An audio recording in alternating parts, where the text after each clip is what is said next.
ಇಲ್ಲಿ ಕೇಳ್ರಿ ಇಲ್ಲಿ. ಏನಮ್ಮ? ಅದೇ ಈಗ ಇಂಡಿಯಾ ಪಾಕಿಸ್ತಾನ ವಾರ್ ನಡೀತಾ ಇತ್ತಲ್ಲ. ಅದೇ ಓದ್ತಾ ಇದೀನಿ ಇಲ್ಲಿ, ಹೇಳು. ಹಾ ಹೌದಾ, ಸರಿ. ಏನ್ ಗೊತ್ತಾ, ವಾರ್ ನಡೀತಾ ಇತ್ತು. ಅವಾಗ ಬಿಟ್ಟಿದ್ರೆ ಇಂಡಿಯಾ ಗೆಲ್ತಿತ್ತು. ಬಟ್ ಅಮೆರಿಕದವ್ರು ಏನ್ ಮಾಡಿದ್ರು? ಅಮೆರಿಕದವ್ರು ಮಧ್ಯಸ್ಥಿಕೆ ವಹಿಸಿ ವಾರ್ ನ ಸ್ಟಾಪ್ ಮಾಡಿಸಿ ಕದನ ವಿರಾಮ ಮಾಡಿಸಿದ್ದಾರೆ. ಈಗ ಅಮೆರಿಕದವ್ರು ಯಾಕೆ ಆತರ ಮಾಡಿದ್ರು? ಅದು ಏನಕ್ಕಂದ್ರೆ ಈಗ ಪಾಕಿಸ್ತಾನದಿಂದ ಪ್ರಾಬ್ಲಮ್ ಏನಿದೆ ಹೇಳು, ಅವ್ರದ್ದು ಎಕನಾಮಿಕ್ ಸ್ಟೆಬಿಲಿಟಿನೇ ಇಲ್ಲ, ಹೌದಾ? ಅದ್ರಿಂದ ಏನಾಗಿದೆ, ಇಡೀ ವರ್ಲ್ಡ್ ಅಲ್ಲಿ ಎಲ್ಲರ ಹತ್ರನೂ ಸಾಲ ತಗೊಂಡಿದ್ದಾರೆ.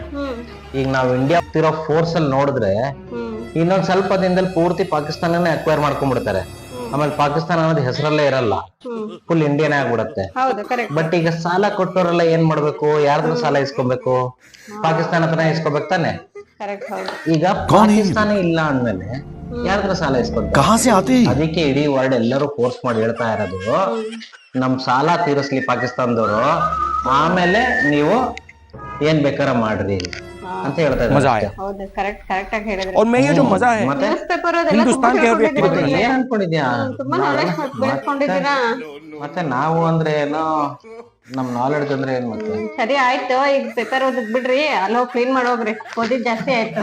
ಏನೋ ನಾನ್ ಕ್ಲೀನ್ ಮಾಡ್ಬೇಕಾ? ಹೋಗ್ರಿ ಕ್ಲೀನ್ ಮಾಡೋಗ್ರಿ. ಅಲ್ಲ, ನನಗೇನ್ ತೊಂದ್ರೆ ಇಲ್ಲ, ನೀನ್ ಹೇಳ್ತಿದ್ಯಾ ಅಂತ ಕ್ಲೀನ್ ಮಾಡ್ತಿಲ್ಲ. ಹೊಸ ಬಿದ್ದು ಜಾಸ್ತಿ ಆಗಿದೆ, ಅದಕ್ಕೆ ಹೋಗ್ರಿ ಕ್ಲೀನ್ ಮಾಡ್ರಿ.